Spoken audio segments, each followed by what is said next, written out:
All right, YouTube, this is my part 3 of replacing the key lock cylinder, which I did successfully. It's a little greasy. I had sprayed some WD-40 before I took off the old one. But here's the new key and the new cylinder. I got mine for the SS, which is supposed to be black.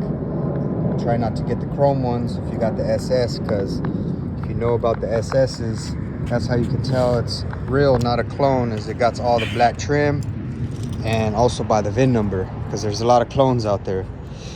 This one obviously isn't the original door handle, because you can see it's chrome originally, got replaced, but it was painted over. I'm gonna replace that. I want to keep this all original, so you know, look, we got it unlocking and locking now.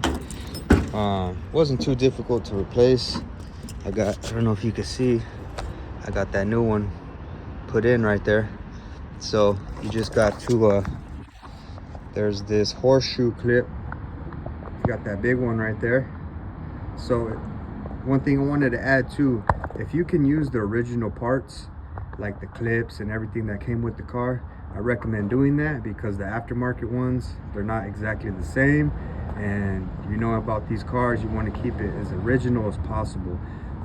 I would have kept the original cylinders in there, but when I bought the car, it didn't have the door keys. So you know about the GMs, the round ones. Round keys are for the door and trunk, square keys for the ignition.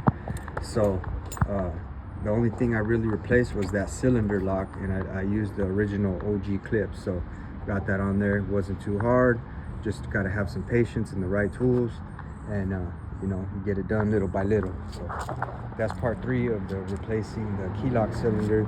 I also did the trunk lock one.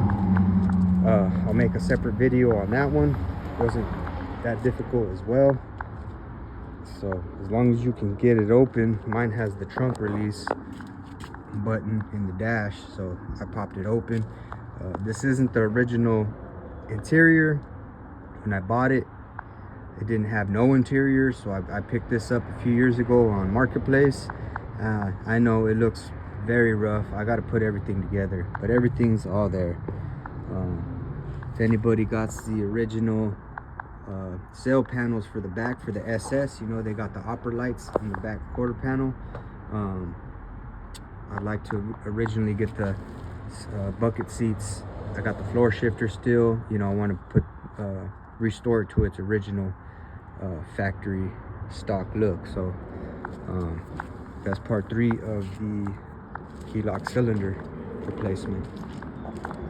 Check you later.